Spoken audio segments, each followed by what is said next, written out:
Assalamualaikum warahmatullahi wabarakatuh. Innal hamdalillah nahmaduhu wa nasta'inuhu wa nastaghfiruh wa natubu ilaihi wa na'udzu billahi min shururi anfusina wa min sayyiati a'malina. May yahdihillahu fala mudilla lahu wa may yudlil fala hadiya lahu. أشهد أن لا إله إلا الله وحده لا شريك له وأشهد أن محمدا عبده ورسوله صلى الله عليه وعلى آله وصحبه ومن اهتدى بهداه واقتفى أثره إلى يوم الدين وسلم تسليما كثيرا. أما بعد، معاشر المسلمين والmuslimat, hadirin hadirat rahimani wa rahimakumullah.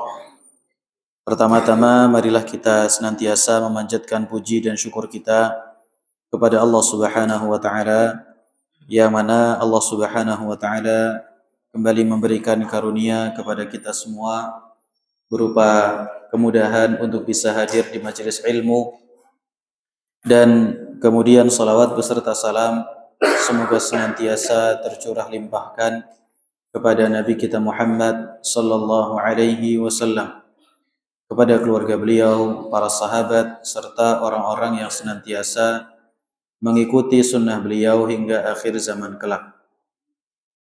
Ma'asyiral muslimin wal muslimat, hadirin hadirat rahimani wa rahimakumullah.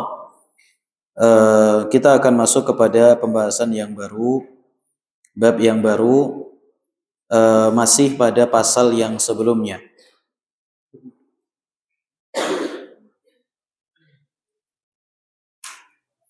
Pada pertemuan yang telah lalu kita membahas tentang apa? Ketentuan-ketentuan yang berkaitan dengan bab yang pertama, yaitu seputar wahyu. Di mana di dalam bab yang pertama ini terdapat 3 ketentuan. Ketentuan yang pertama adalah bahwasannya wahyu itu memiliki 4 tingkatan. Yang pertama adalah ar-ru'ya al-manamiyah. Yang pertama adalah mimpi seseorang. Kemudian yang kedua, an-nafthu fir-ru'i, hembusan di dalam jiwa. Kemudian yang ketiga, at-taklimu min wara'i hijabin, yaitu Allah Subhanahu wa taala mengajak bicara Rasulnya dari belakang hijab. Kemudian yang keempat, al-wahyu biwasitatil malaki. Yang keempat adalah wahyu yang Allah Subhanahu wa taala turunkan dengan perantara malaikat. Ya, dengan perantara malaikat, dan ini yang paling banyak. Taib. Sampai di sini ma'asyiral muslimin rahimani wa rahimakumullah. Sebelum kita lanjutkan, ada yang mau ditanyakan atau tidak? Sudah jelas semua ya? Insyaallah. Taib. Kita lanjutkan kepada pembahasan yang berikutnya di poin di halaman yang berikutnya. Ad-dhabitu ats-tsani. Dhabit artinya adalah ketentuan. Ats-tsani yang kedua. Ya, ketentuan yang pertama sudah selesai kita bahas. Sekarang kita masuk kepada ketentuan yang kedua. Kuttabul wahyi sittata asyara sahabiyan. Kuttab jamak dari kata katib. Katib artinya adalah penulis, pencatat. Kuttabul wahyi artinya adalah para pencatat wahyu. Para pencatat wahyu di masa Nabi sallallahu alaihi wasallam ada sittata asyara. Berapa sittata asyar, Pak? Sittah 6, asyar belas, ya. 6 asyar 10, 6 sama 10 16. Ada 16 sahabian, ada 16 sahabat yang mana mereka merupakan para pencatat wahyu di masa Nabi Muhammad sallallahu alaihi wasallam. Ya, hanya 16. Nanti kita hafalkan ya, Pak. 16 ini bukan bilangan yang banyak. Ya, coba sampean dikasih duit 16.000, banyak atau sedikit, Pak? Banyak ya? Banyak apa sedikit? Taib. Ada 16 sahabat Nabi Shallallahu Alaihi Wasallam. Yang pertama kata beliau adalah Ubayyu ibnu Ka'bin. Sahabat yang pertama adalah Ubay bin Ka'ab radhiyallahu taala anhu. Apa kurang, Ustaz? Enggak. Gimana itu? Apa itu? Enggak kurang kayaknya. Untuk yang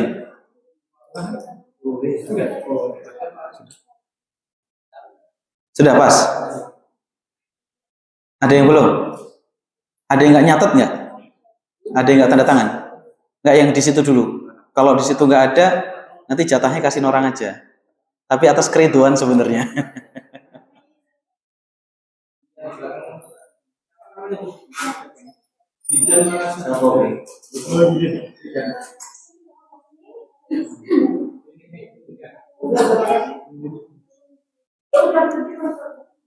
Sudah ya? Baik, kita fokus. Yang pertama, ma'asyiral muslimin rahimani wa rahimakumullah, di antara para pencatat wahyu di masa di era Rasulullah sallallahu alaihi wasallam adalah Ubay bin Ka'ab radhiyallahu taala anhu. Ubay bin Ka'ab radhiyallahu taala anhu termasuk di antara para sahabat yang mencatat ayat-ayat yang Allah Subhanahu wa taala turunkan kepada Nabi Muhammad sallallahu alaihi wasallam. Kemudian yang kedua, ma'asyiral muslimin rahimani wa rahimakumullah, adalah Zaid ibnu Thabit. Apabila Ubay ibnu Ka'ab radhiyallahu taala anhu tidak ada, maka pencatat wahyu yang berikutnya adalah Zaid ibnu Thabit radhiyallahu taala anhu. Ini salah seorang sahabat Nabi sallallahu alaihi wasallam yang memiliki kecerdasan di atas rata-rata.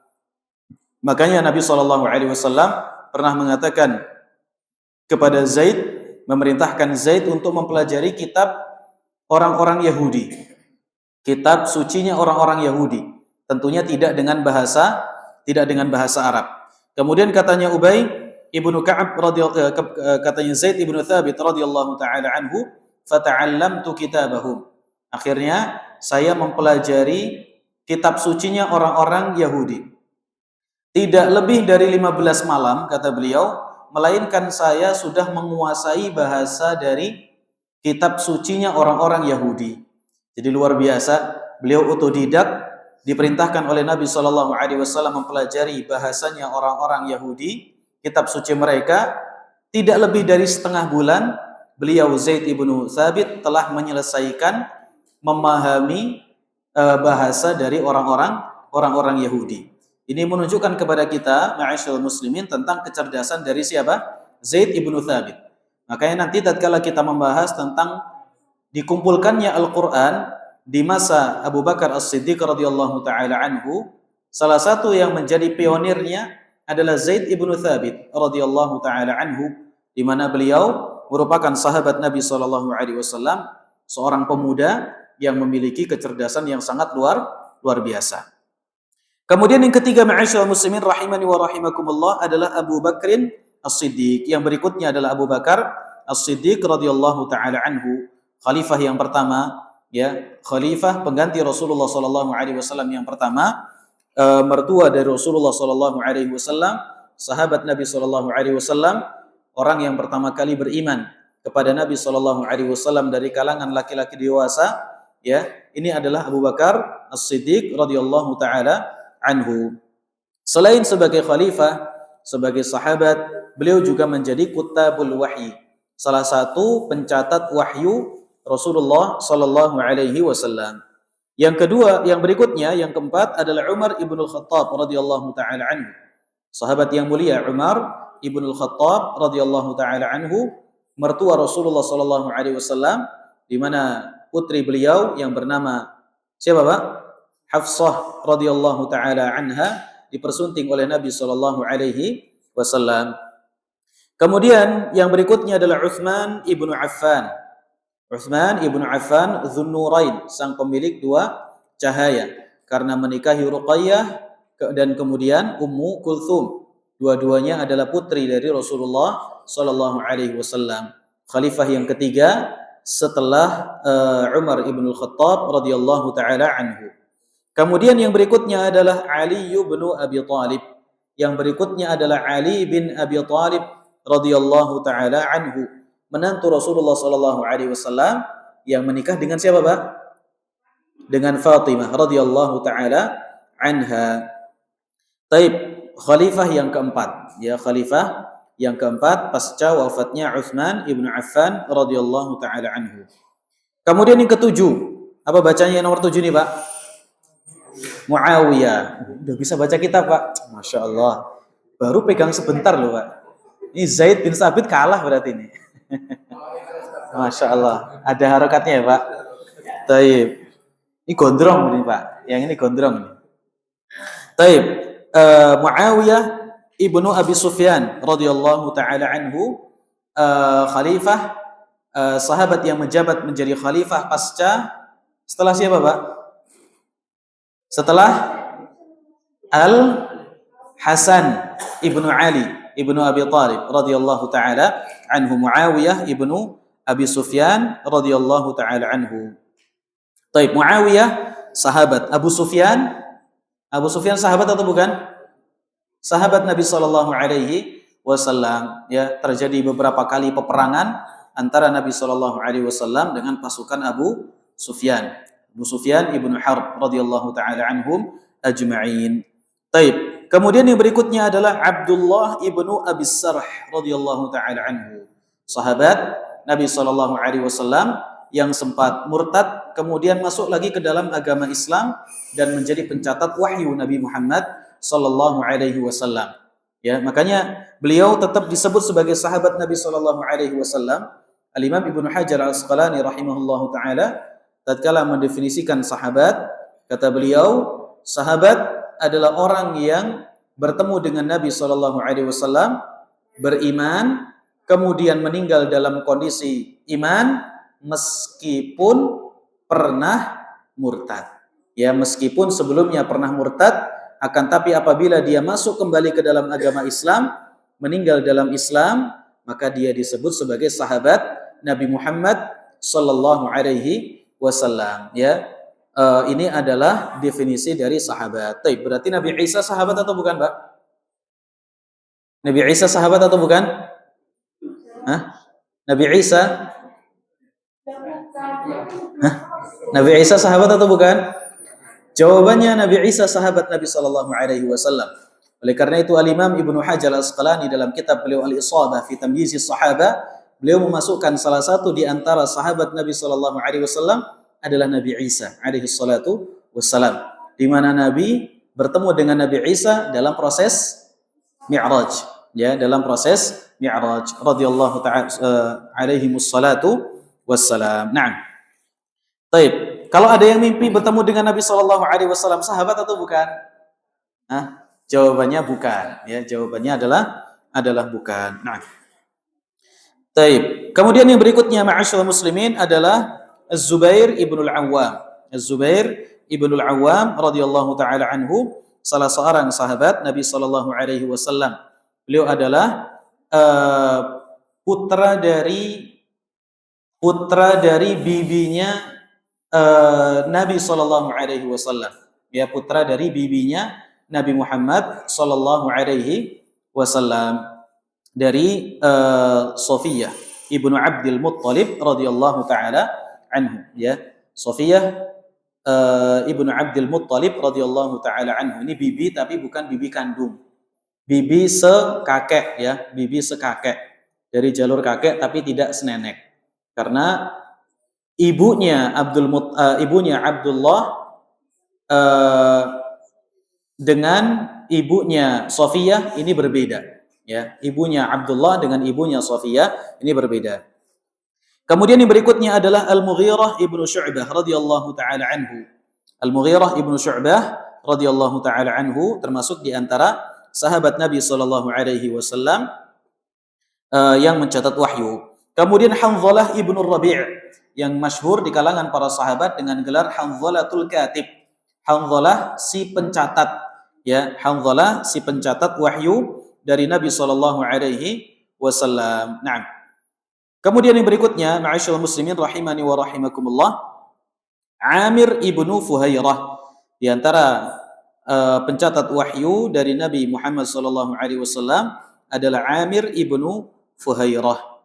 Kemudian yang berikutnya setelah Amir ibnu Fuhairah adalah Yazid ibnu Abi Sufyan. Yazid ibnu Abi Sufyan, saudara dari Abu Sufyan, saudara dari Muawiyah ibnu Abi Sufyan radhiyallahu taala anhum ajma'in. Kemudian yang berikutnya, ma'asyiral muslimin rahimani wa rahimakumullah, adalah Khalid ibnu Walid. Ya, kita tidak menyangka ternyata beliau selain menjadi seorang pendekar Saifullahil Maslul, beliau juga menjadi pencatat apa Pak? Wahyu dari Nabi Muhammad sallallahu alaihi wasallam. Kemudian yang berikutnya adalah Amr ibn al-As, ya. Amr ibn al-As radhiyallahu taala anhu adalah salah seorang sahabat yang dijadikan figur kalau sedang berbicara tentang kejeniusan. Kalau kita bicara tentang kejeniusan bangsa Arab, maka tokoh sentralnya adalah Amr ibn al-As radhiyallahu taala anhu, dan demikian pula dengan putranya Abdullah ibnu Amr ibn al-As. Bapak dan anak dua-duanya adalah sahabat Nabi sallallahu alaihi wasallam yang kembali mendapatkan gelar sebagai sahabat yang memiliki kejeniusan. Ya, sahabat yang memiliki kejeniusan. Tidak jauh berbeda dengan siapa tadi, Pak? Zaid ibnu Thabit radhiyallahu taala anhu. Belajar bahasa Yahudi 15 malam selesai. Ya, kita belajar bahasa Arab 15 malam selesai juga. Tidak belajar lagi. Kalau para sahabat, Zaid ibnu Thabit 15 malam kelar, faham. Kata beliau, hatta hadzaqtuh, sampai saya benar-benar memahami, menguliti bahasa Suryani. Ya, bukan bahasa Suryani, Pak. Oh, bahasa Suryani. Bahasanya orang-orang Yahudi, ya. Saryani ya. Memang ada bahasa, bukan bahasa Maqali inna rahmatan ya, Pak. Ini beda ya. Taib. Bahasa Saryani. Kemudian yang berikutnya, ma'asyiral muslimin rahimakumullah, adalah Thabit ibnu Qais. Thabit ibnu Qais khatibul Ansar. Ya. Ini salah satu di antara sahabat Nabi Muhammad sallallahu alaihi wasallam. Ini ma'asyiral muslimin bukanlah pembatasan. Ada banyak sekali sahabat-sahabat Nabi sallallahu alaihi wasallam yang mereka merupakan bagian dari pencatat apa? Pencatat wahyu, pencatat Al-Qur'anul Karim. Disebutkan oleh Imam Suyuti dalam kitab beliau Al-Itqan, ya, dan para ulama yang lain di dalam kitab-kitab mereka. Mereka ini adalah para pencatat wahyu, dan tentunya ma'asyiral muslimin, mereka memiliki andil yang sangat besar untuk terjaganya Al-Quran Al-Karim. Makanya para ulama sering Anda sampaikan bahwa tulisan itu adalah salah satu di antara usia yang kedua bagi seseorang. Seseorang yang memiliki tulisan, dia berusaha untuk menulis, kemudian memberikan faedah kepada orang yang lain, maka ini menjadi salah satu di antara pintu kebaikan untuk dia. Dimotivasi kepada para penuntut ilmu bahwa ceramah kita akan selesai, ya, apa yang kita sampaikan dengan dalam bentuk ucapan akan selesai saat itu juga. Tapi apa yang kita catat, apa yang kita tulis, ini akan menjadi salah satu di antara tabungan kita tatkala kita menghadap Allah Subhanahu wa taala. Baik, ma'asyiral muslimin rahimani wa rahimakumullah, terkait tentang pembahasan seputar menulis Al-Qur'an, ada beberapa poin pembahasan yang penting untuk kita ketahui. Yang pertama, ma'asyiral muslimin rahimani wa rahimakumullah, perlu untuk kita ketahui bahwa para ulama kita membuat satu judul bab berkaitan dengan pencatatan Al-Quran. Mereka mengatakan jam'ul Quran, yaitu tentang pengumpulan Al-Quran. Jadi ada salah satu di antara pembahasan yang masyhur di kalangan para ulama terkait tentang hal ini, yaitu yang diistilahkan oleh mereka dengan jam'ul Quran, yaitu tentang sejarah pengumpulan dari Al-Quran. Bagaimana Al-Quran itu sampai sekarang disebut dengan mushaf, tercetak di mana-mana, dan kemudian kita bisa membacanya. Ma'asyiral muslimin rahimani wa rahimakumullah, perlu untuk kita ketahui bahwa mengumpulkan Al-Quran, jam'ul Quran, itu dibagi oleh para ulama menjadi dua. Yang pertama adalah hifzun, yang kedua adalah kitabatun. Jadi pengumpulan Al-Quran itu ada dua. Yang pertama adalah hifzun, yaitu menghafal.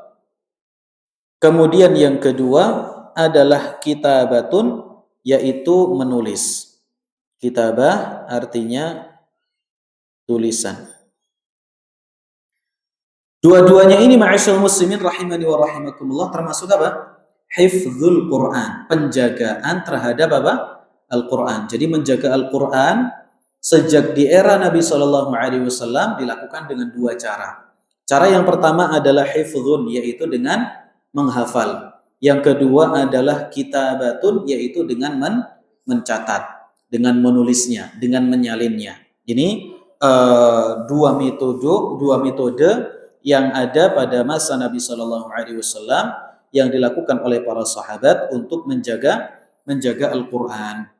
Dan ini termasuk di antara bukti dari firman Allah Subhanahu wa taala tatkala Allah mengatakan inna nahnu nazzalna dzikra wa inna lahu lahafizun. Sesungguhnya kami yang telah menurunkan az-zikr, yaitu Al-Quran, dan kamilah yang akan menjaganya. Jadi yang akan menjaga Al-Quran itu adalah Allah Subhanahu wa ta'ala. Maka ini menjadi motivasi ma'asyil muslimin bagi kita semua tentang keutamaan dari orang-orang yang menjaga Al-Quranul Karim. Allah Subhanahu wa ta'ala berarti apa? Ista'malah. Allah Subhanahu wa ta'ala menjadikan dia termasuk di antara orang yang memiliki kesibukan untuk menjaga syariatnya Allah Subhanahu wa ta'ala. Baik. Ma'asyil muslimin rahimani wa rahimakumullah. Pengumpulan Al-Quran tadi sudah kita sebutkan ya, bahwa ada dua makna. Makna yang pertama adalah dengan menghafal, makna yang kedua adalah dengan tulisan. Kemudian perlu untuk kita ketahui bahwa masyhur di kalangan para ulama ada setidaknya 7 orang yang masyhur menjadi para penghafal Al-Quran di masa Nabi Shallallahu Alaihi Wasallam. Ya, ada 7 orang yang masyhur menjadi penghafal Al-Quran di masa Nabi Muhammad Shallallahu Alaihi Wasallam.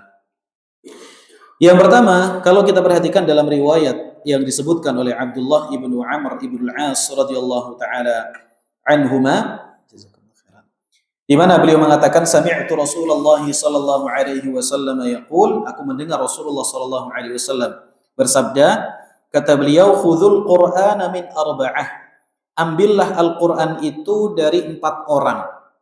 Ya, ambillah Al-Qur'an itu dari 4 orang. Yang pertama min Abdillah. Yang pertama dari Abdullah bin Mas'ud radhiyallahu taala anhu. Yang kedua adalah Salim. Kemudian yang ketiga adalah Mu'adz siapa Pak? Mu'adz ibnu Jabal radhiyallahu taala anhu. Dan yang keempat adalah Ubay bin Ka'ab radhiyallahu taala anhu. Jadi ini adalah 4 orang yang menjadi apa? Penghafal Al-Qur'anul Karim. Taib. Nama yang paling utama disebutkan di sini siapa Pak? Abdullah ibnu Mas'ud radhiyallahu taala anhu. Taib.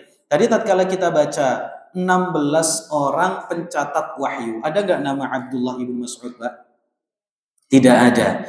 Jadi Abdullah ibnu Mas'ud dan juga sebagian para sahabat yang lainnya menunjukkan kepada kita bahwa ada 2 tipikal orang di masa Nabi Shallallahu Alaihi Wasallam. Yang pertama, dia adalah orang yang menghafal dan mencatat, ya, orang yang menghafal dan mencatat. Yang kedua, ada orang yang menghafal tanpa mencatat. Yang tidak menghafal, tidak mencatat, ada tidak, Pak? Hah? Ada tidak di masa Nabi Shallallahu Alaihi Wasallam? Paling banyak berarti ya, Pak ya, tidak menghafal, tidak mencatat. Baik, meskipun demikian mereka masuk ke dalam nominasi sahabat Nabi Muhammad Shallallahu Alaihi Wasallam. Tapi akidah Ahlussunnah wal Jamaah adalah bahwasanya satu sahabat dengan sahabat yang lain memiliki keutamaan yang berbeda-beda. Semua sahabat memiliki keutamaan yang sama. Sebagai sahabat, ada beberapa poin yang menjadi pembeda antara satu dengan yang lainnya. Taib, ini adalah 4 orang. Yang pertama Abdullah ibn Mas'ud, kemudian Salim, kemudian Mu'adz, Kemudian yang keempat adalah Ubay bin Ka'ab radhiyallahu taala anhu. Seperti Ubay bin Ka'ab, beliau hafal Quran, beliau juga apa? Beliau juga mencatat, bahkan beliau menjadi orang nomor satu yang mencatat Al-Quran dari Nabi Shallallahu Alaihi Wasallam. Demikian pula apa?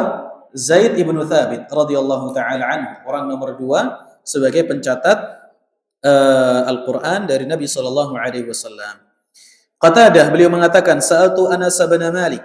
Aku pernah bertanya kepada Anas bin Malik, Man jama'al Qur'ana ala ahdi Rasulullah sallallahu alaihi wasallam? Siapa orang yang mengumpulkan, menghafalkan Al-Quran pada masa Rasulullah sallallahu alaihi wasallam? Kata Anas, arba'atun kulluhum minal ansar. 4 orang, semuanya dari kalangan Ansar. Kata beliau, Ubay bin Ka'ab. Yang pertama adalah Ubay bin Ka'ab. Tadi sebelumnya sudah disebutkan ya. Wa Mu'adz bin Jabal. Kemudian Mu'adz bin Jabal. Kemudian wa Zaid bin Thabit. Dan kemudian Zaid bin Thabit. Ini yang tidak disebutkan pada riwayat yang sebelumnya. Berarti tambahan. Jadi berapa, Pak? 5. Wa Abu Zaid. Yang berikutnya adalah Abu Zaid. Nanti kita sebutkan siapa nama asli dari Abu Zaid, masih kerabat dari Anas ibnu Malik radhiyallahu taala anhu. Ini semuanya dari Ansor. Ansor ini Ansor Aus atau Khazraj, Pak? Aus atau Khazraj? Ubay bin Ka'ab, Mu'adz bin Jabal, Zaid bin Thabit, Abu Zaid, semuanya adalah dari suku, dari kabilah Khazraj. Anas ibnu Malik ingin mengatakan bahwasanya di antara kebanggaan orang-orang Khazraj adalah 4 orang yang semuanya dari suku Khazraj yang mereka menjadi apa? Penghafal Al-Qur'anul Karim. Nah, kemudian yang berikutnya berarti nomor 5-nya adalah Zaid ibnu Thabit, yang nomor 6 adalah Abu Zaid. Anas ibnu Malik beliau mengatakan, matan Nabi sallallahu alaihi wasallam wa lam yajma' al-Qur'ana ghairu arba'ah. Rasulullah sallallahu alaihi wasallam wafat dan tidak ada yang menghafalkan Al-Quran kecuali 4 orang. Kata beliau, Abu Darda. Yang pertama adalah Abu Darda. Kemudian yang berikutnya Mu'adz ibnu Jabal. Kemudian Zaid ibnu Thabit. Kemudian yang berikutnya adalah Abu Zaid. Di sini ada tambahan nama yang baru. Siapa itu? Abu Darda. Taib. Siapa nama Abu Zaid? Abu Zaid adalah Qais ibnu Sakan radhiyallahu taala anhu. Ya, namanya adalah Qais ibnu Sakan radhiyallahu taala anhu. Taib, ma'asyiral muslimin rahimani wa rahimakumullah. Berarti di sini kalau kita perhatikan dari 3 riwayat yang semua yang disebutkan oleh Imam Al-Bukhari rahimahullahu taala, ada 7 nama yang beliau sebutkan. Yang pertama adalah Ibnu Mas'ud. Kemudian yang kedua adalah Salim. Kemudian yang berikutnya adalah Ubay bin Ka'ab. Kemudian yang keempat adalah Mu'adz ibnu Jabal. Kemudian yang kelima adalah Zaid ibnu Thabit. Yang keenam adalah Abu Zaid Qais ibnu Sakan radhiyallahu taala anhum, dan yang terakhir adalah Abu Darda. Ini 7 orang yang sangat menonjol di dalam menghafalkan Al-Qur'anul Karim. Baik, para ulama kita mengatakan ini bukanlah pembatasan. Ya. Penyebutan nama-nama ini oleh Anas ibnu Malik atau Rasulullah sallallahu alaihi wasallam ini bukanlah pembatasan. Kenapa? Karena yang menghafalkan Al-Qur'an di masa para sahabat Nabi SAW, di masa Rasulullah sallallahu alaihi wasallam itu cukup banyak. Di antara mereka juga adalah Al-Khulafaul Arba'ah, 4 Khulafaur Rasyidin. Abu Bakar, Umar, Uthman, dan Ali, mereka semua adalah termasuk di antara para penghafal wahyu, di antara para penghafal Al-Qur'anul Karim. Nah, taib, ma'asyiral muslimin rahimani wa rahimakumullah. Ini adalah yang pertama. Kemudian poin pembahasan yang berikutnya terkait tentang para sahabat yang menghafal Al-Qur'anul Karim. Perlu untuk kita ketahui apa yang memotivasi mereka. Apa motivasi para sahabat untuk menghafalkan Al-Quran.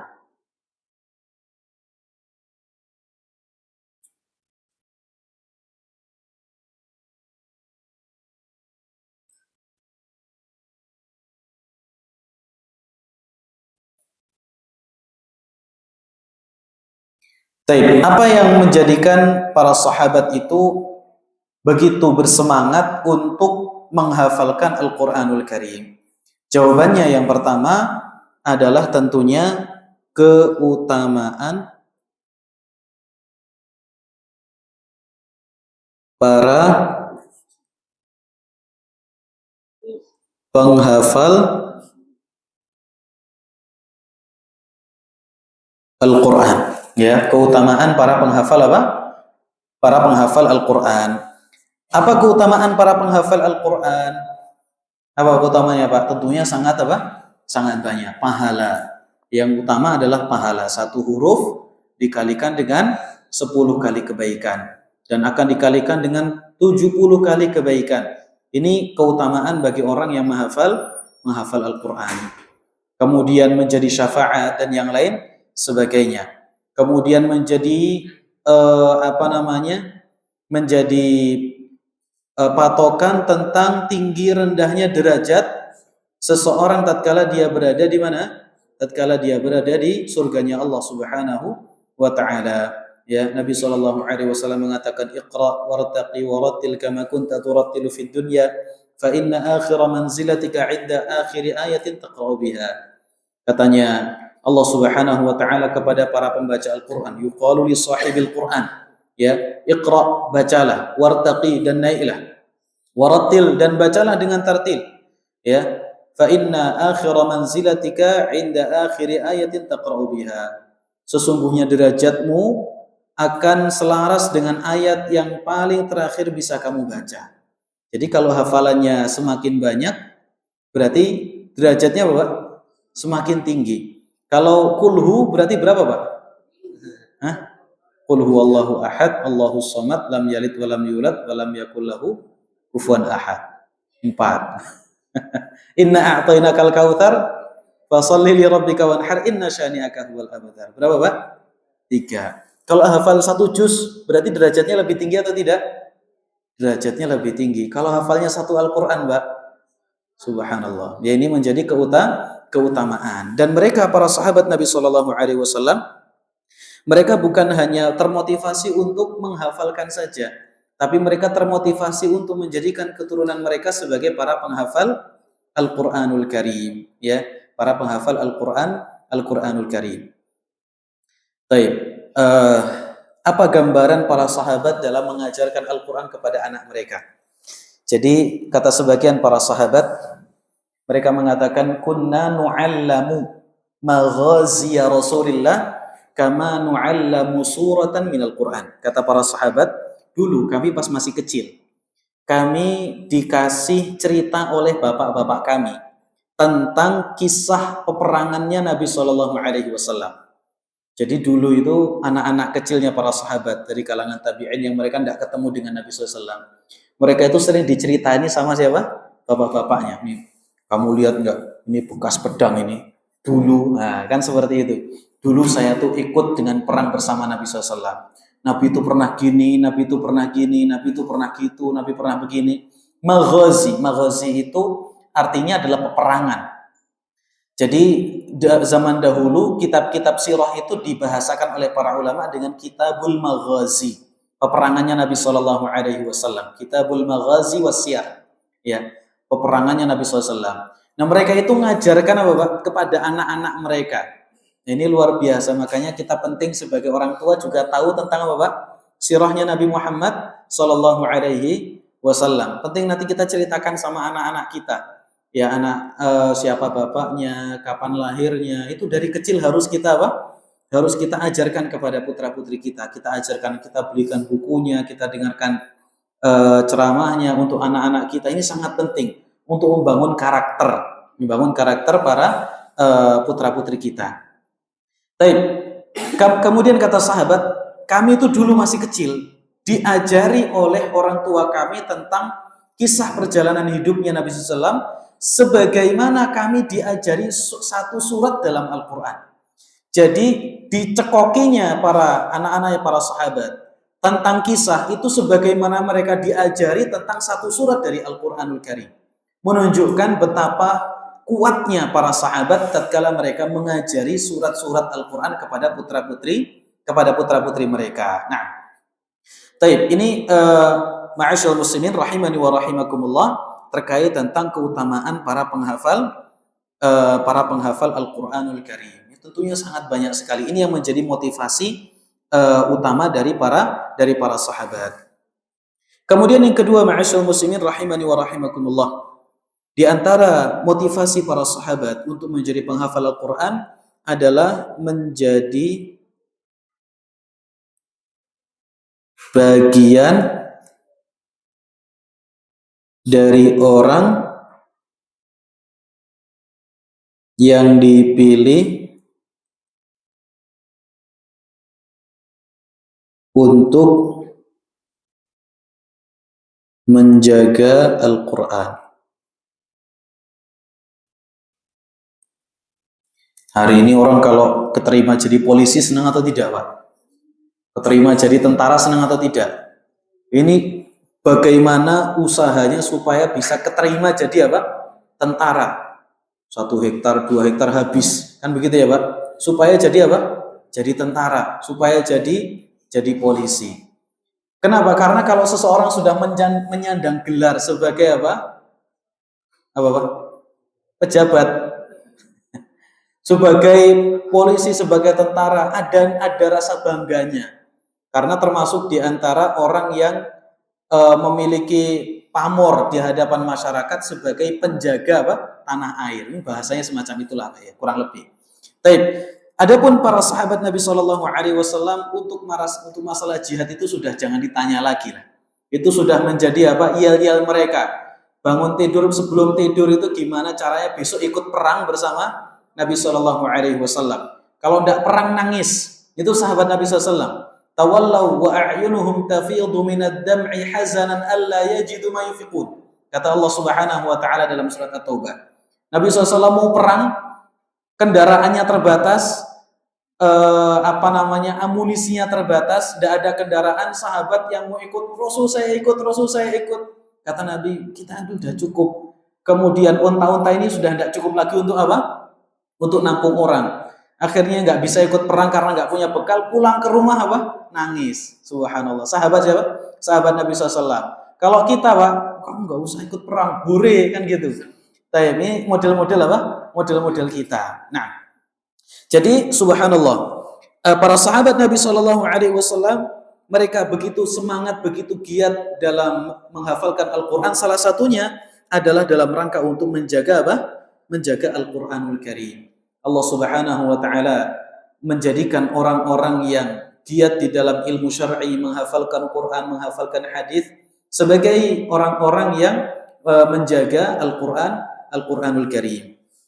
Kemudian yang ketiga, ma'asyiral muslimin rahimani wa rahimakumullah, di antara motivasi para sahabat, apa yang menjadikan para sahabat itu giat untuk menghafalkan Al-Quranul Karim adalah motivasi dari Nabi Shallallahu Alaihi Wasallam.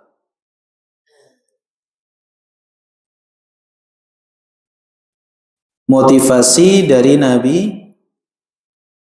Shallallahu Alaihi Wasallam. Jadi Nabi Shallallahu Alaihi Wasallam beliau itu sering memberikan motivasi kepada para sahabat untuk menghafalkan Al-Quran, ya, untuk menghafalkan Al-Quran. Dan sahabat juga tidak malas-malas untuk menghafalkan Al-Quranu Al-Karim. Allah Subhanahu wa taala sudah jadikan Al-Quran itu sebagai sesuatu yang mudah. Ini yang keempat. Di antara sebab para sahabat menghafalkan Al-Quran adalah taisurullah hifdzal Qur'ani wa ta'allumah, yaitu Allah telah memberikan kemudahan.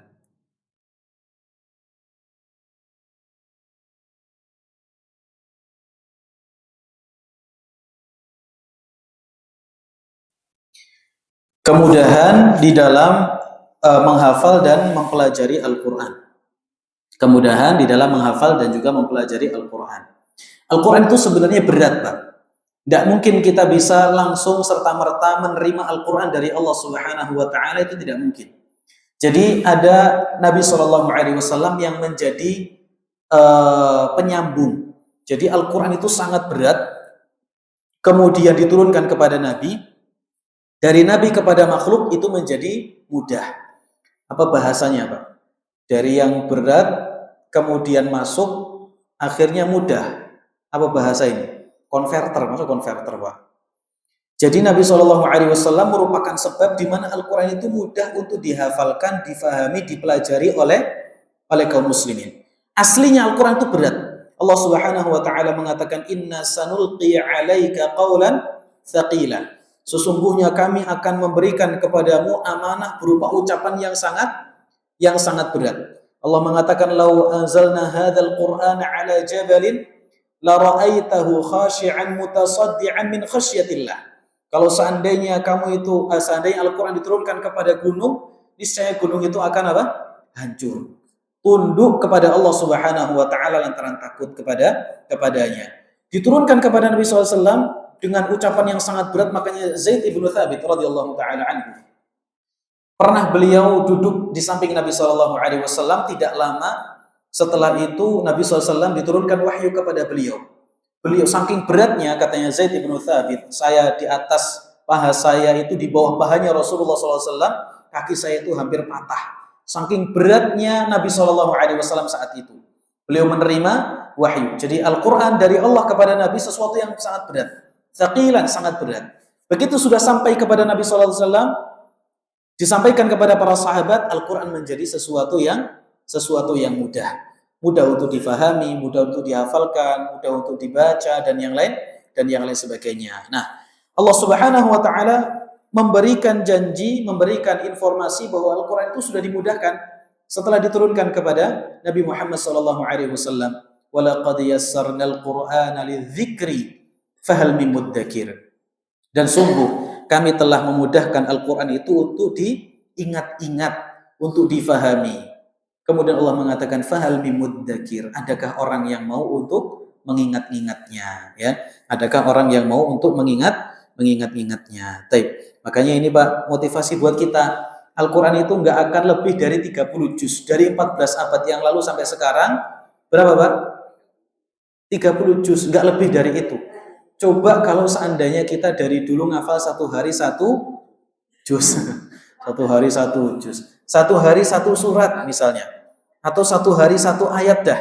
Hari ini kita yang di usia 50, 60, sudah berapa juz yang kita kita dapatkan? Ya, sekali lagi, itu adalah kembali kepada taufik yang Allah Subhanahu wa Ta'ala berikan kepada orang itu tidak sama. Ada orang yang semangat, ada orang yang tidak semangat, ada orang yang kadang semangat, kadang tidak, ada yang tidak semangat, kadang semangat, ya. Ini adalah salah satu di antara pembeda antara kita dengan para ulama terdahulu. Usia bukan menjadi penghalang. Kalau kita mulai sejak sekarang, 10 tahun lagi kita akan menghafalkan minimalnya 5 juz. Itu sudah lumayan sekali, Pak. Itu sudah lumayan sekali. Terus tak kasih rahasia, Pak. Ini rahasia. Jadi rahasia ya, Pak, ya. Taib. Salah satu motivasi kenapa para penghafal Quran itu semangat menghafal Quran adalah itu menjadi sebab terbesar kekhusyuan di dalam sholat. Itu poinnya, Pak. Sebutuh kita untuk khusyuk di dalam sholat, maka sejatinya sebutuh itu pula kita dengan hafalan Al-Quranul Karim. Itu poinnya. Sholat malam kita itu tidak akan terasa nikmat kecuali kalau kita baca ayat yang panjang-panjang, Pak. Makanya para ulama khilaf, tatkala salat malam itu mana yang harus kita perbanyak, rukuk sujudnya atau panjangnya? Sebagian para ulama kita mengatakan salat malam diutamakan panjang. Bacaannya apa? Bacaannya panjang. Lah kalau kita kulhu terus bosen, Mbak. Tapi kalau kita baca ayat demi ayat, nanti ada kisahnya. Dan ini luar biasanya Al-Quran. Al-Quran itu tidak dibuat oleh Allah satu surat isinya kisah, satu surat hukum, satu surat akidah, tidak. Tapi satu surat ada kisahnya, di dalam kisah ada hukumnya, di dalam hukum nanti ada akidahnya lagi, ada pelajaran, ada memahami tentang penciptaan, ada tentang hari akhirat, itu dibuat dalam satu surat. Supaya apa? Supaya orang itu kalau membaca Al-Quran apa? Nikmat. Kalau nggak lupa-lupa ya. Kalau model kita lupa ya sudah ya. Ini poinnya. Dan beda, meskipun kita dalam sholat itu boleh membaca Al-Quran, kita sholat malam misalnya, pengen lama, pengen menghayati, beda antara kita membaca dengan apa? Dengan menghafalkan. Orang kalau menghafal lidahnya yang berucap dari apa yang ada di dalam hati. Tapi kalau kita baca mikir, ini mat apa ini? Mat tobi'i atau mat lazim atau mat harus apa? Harus panjang. Apalagi nanti kalau sudah ketemu kho ya, dal, bacanya sudah apa? Sudah bingung. Makanya ini mulai dari sejak sekarang Pak, gerakan menghafal Quran. Jangan disia-siakan lagi usia kita, tinggal sebentar lagi. Tinggal sebentar lagi atau masih lama Pak? Sebentar lagi, kita semua sebentar lagi. Jangan sia-siakan usia kita dari menghafal Al-Quran. Nah, katanya Syekh Saleh Al-Syekh, ana ingat sekali beliau pernah mengatakan begini, la tukhatir bil jannah. Jangan kalian itu mukhatarah. Mukhatarah itu untung rugi apa namanya Pak? Bukan jual beli, hitung-hitungan. Bukan, mukhatarah itu orang kalau ada yang judi itu apa bahasanya? La tukhatir. Gambling. Jangan kalian berspekulasi dengan surga. Artinya ini saya mau hitung-hitungan ini. Kalau seandainya nanti saya begini, saya akan begitu. Kalau begitu, saya akan begitu. Jangan pikir-pikir kalau surga, kata beliau. Kalau orang urusan surga sudah masuk aja, nggak usah mikir-mikir lagi. Itu maksudnya beliau. Hafizahullahu taala. Sama seperti ucapannya Aisyah radhiyallahu taala anha. Nah ingat sekali sudah adzan ya. Baik, kita adzan terlebih dahulu, kita lanjutkan setelah adzan. Sallallahu wasallam ala nabi Muhammad.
Yes.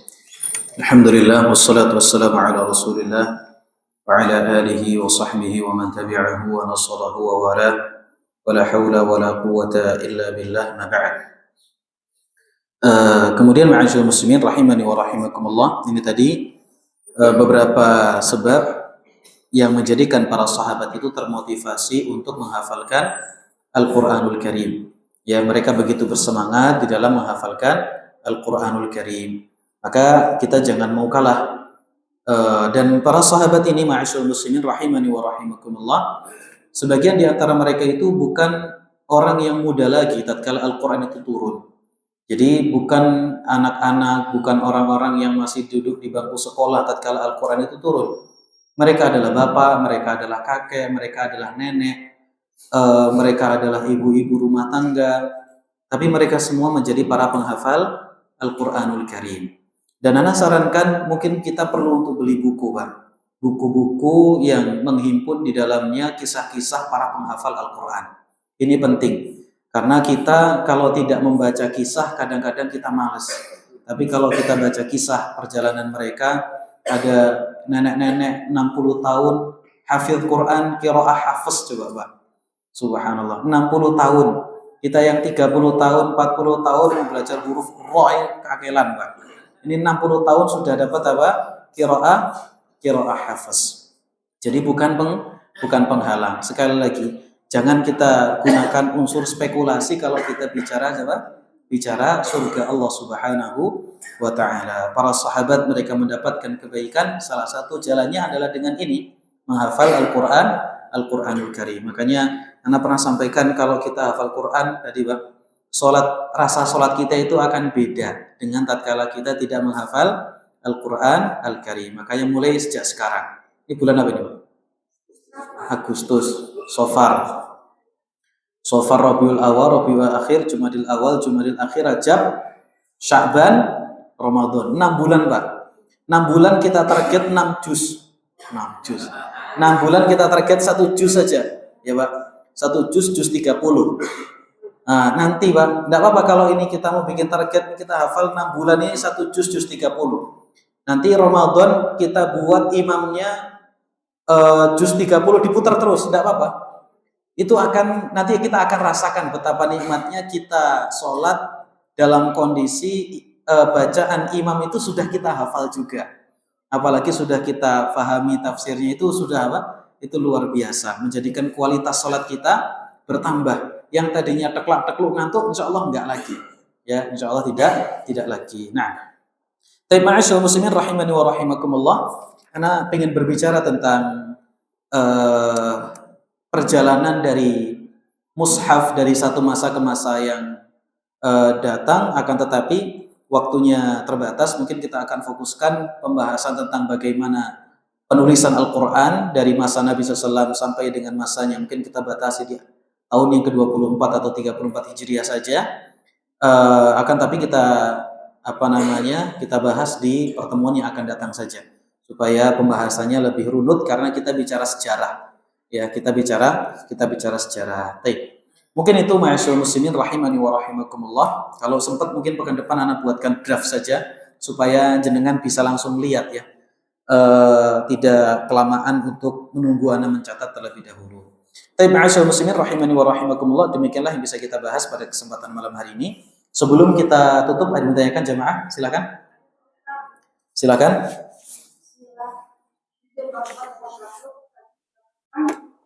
Kalau kita tidak bisa beberapa ayat, disitulah kita bisa berhenti. Itu akan bisa Ini saya kaitkan dengan salah satu hadis atau katanya Nabi Muhammad, aku kemarin bisa mengenai jalan Rasulullah di dunia saya bersamamu, tetapi di akhirat nanti apakah bisa menemanimu? Rasul menjawab, kamu akan bersama dengan orang yang kamu cintai.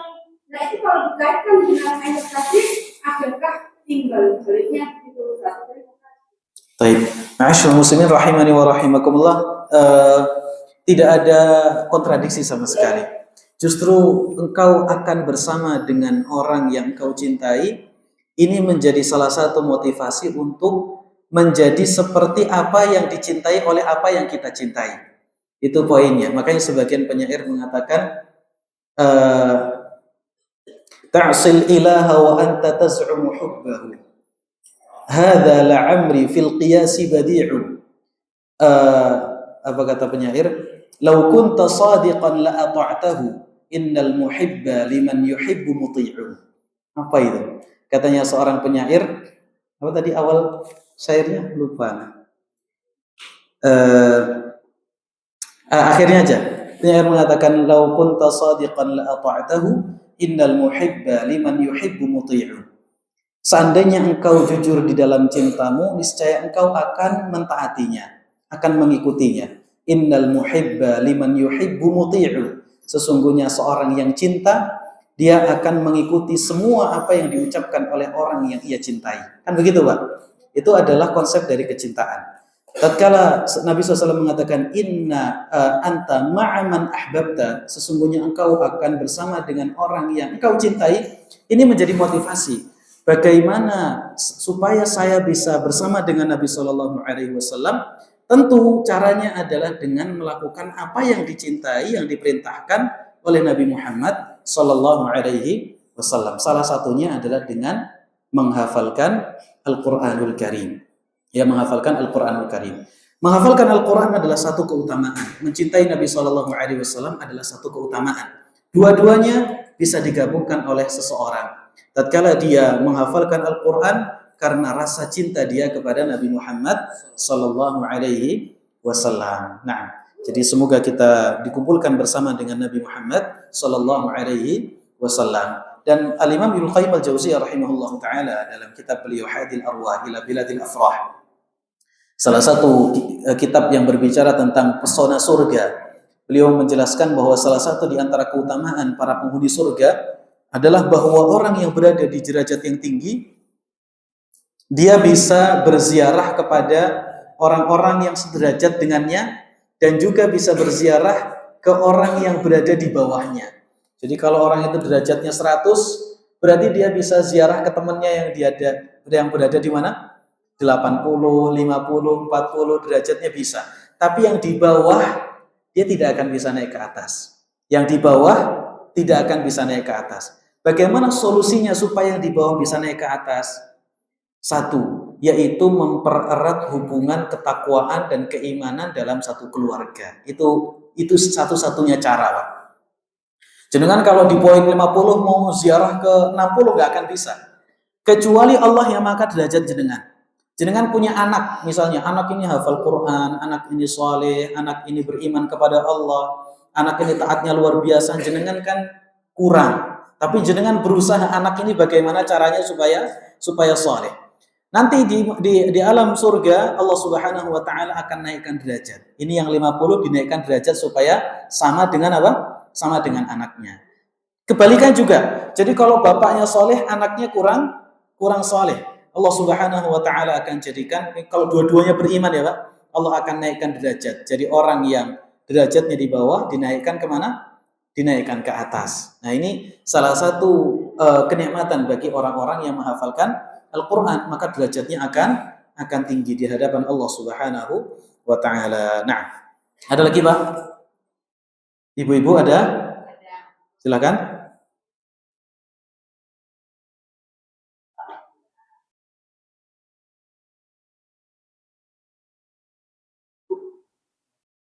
Berarti surat yang satu hafal, menghafal ke depannya lagi udah tiga.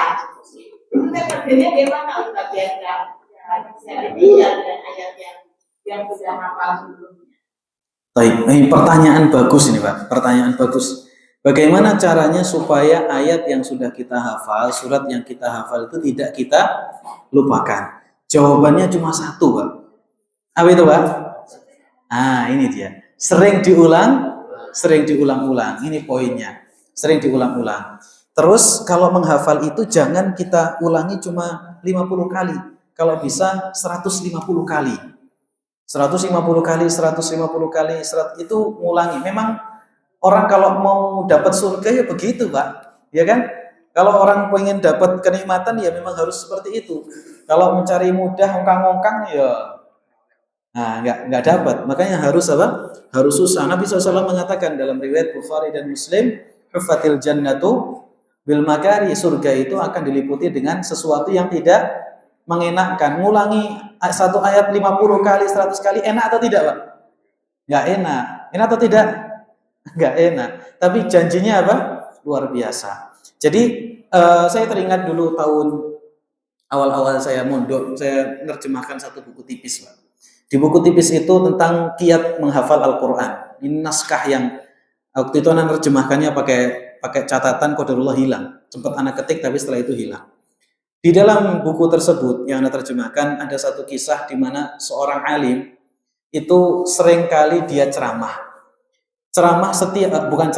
Setiap pagi si alim ini dia akan senantiasa mengulangi beberapa ucapan yang hampir setiap hari dia sampaikan, di mana di sebelah dia itu ada rumah dari seorang nenek-nenek. Ada rumah dari seorang apa? Seorang nenek-nenek. Setiap hari dia ucapkan. Sampai nenek ini bosen. Nenek itu mengatakan bahasa kita, Pak Ustadz, udahlah jangan diulang-ulangi terus. Saya sudah hafal. Bukan bosen Pak, saya sudah hafal gitu ya. Nenek-nenek loh, sudah apa? Sudah hafal. Besoknya lagi enggak, besok lagi enggak diulangi.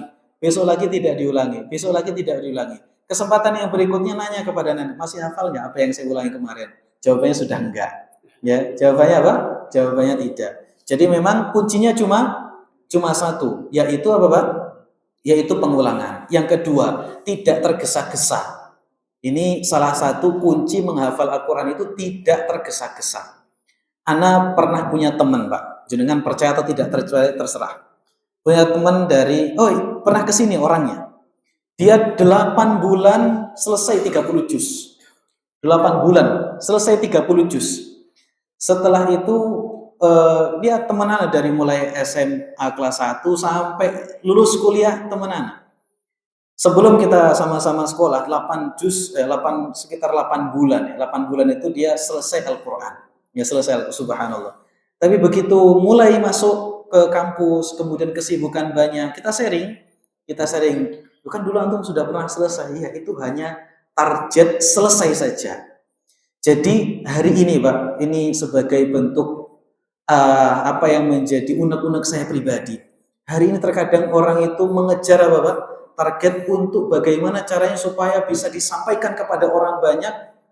Ini anak didik saya itu sudah hafal 100, sudah hafal 30 juz, sudah hafal 25 juz, sudah hafal ratusan hadis. Ini kadang-kadang hanya mengejar apa? Mengejar itu saja. Ya, mengejar. Anak kemarin belum lama, anak konsultasi sama salah seorang ustadz pemerhati Al-Quran. Dia sudah bertahun-tahun memperhatikan Al-Quran. Anak bilang, Ustadz saya di sekolah saya itu punya target 1 tahun itu anak sampaikan 6 juz. Kemudian kata ustadz tersebut, terus target lain ada enggak? Ada. Kata anak, apa itu? Kata anak, membaca Al-Quran dengan lancar. Di target anak. Kata ustadz tersebut, demi Allah, kelas 6, beliau bilang ke anak, kelas 6 bisa lancar baca Al-Quran, itu adalah nilai yang lebih bagus daripada hafal 6 juz suruh baca nggak lancar. Ya, suruh baca apa? Suruh baca tidak lancar. Kalau kita menang ini, si fulan lulus kelas 6 hafal 6 juz, si fulan lulus kelas 6 lancar baca Al-Quran. Orang tertarik yang mana Pak? Sekarang tak tanya. Orang tertarik yang mana? Hafal 6 juz. Begitu dia panggil suruh baca Al-Quran ternyata tidak apa?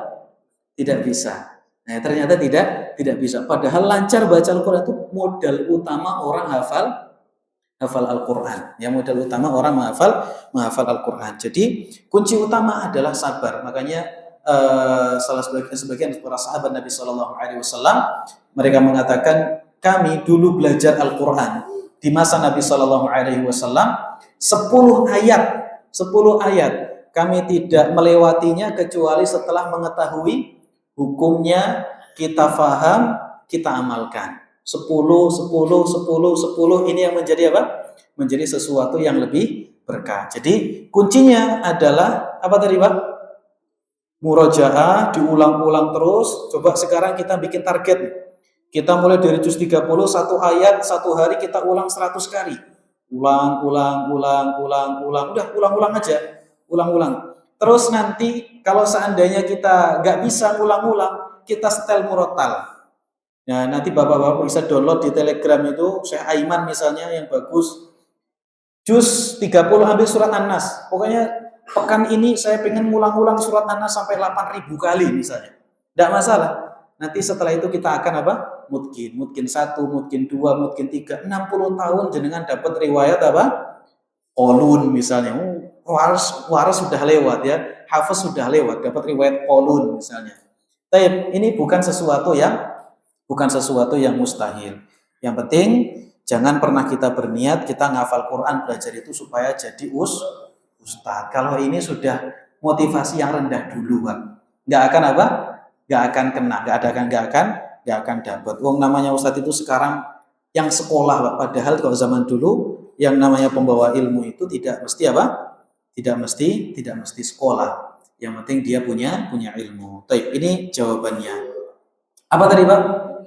Diulang-ulang terus sedikit ya, diulang-ulang sedikit. Ini menjadi sebab utama. Baik, ada lagi Pak? Cukup? Dari ibu-ibu ada? Baik, kalau cukup kita cukupkan sampai di sini. Berarti kita sepakat ya Pak, mulai sekarang kita hafal Quran ya. Insyaallah. Baik. Kita tutup. Wassallallahu wasallam ala nabiyina Muhammad. Subhanakallahumma wa bihamdika asyhadu an la ilaha illa anta astaghfiruka wa atubu ilaik. Assalamualaikum warahmatullahi wabarakatuh.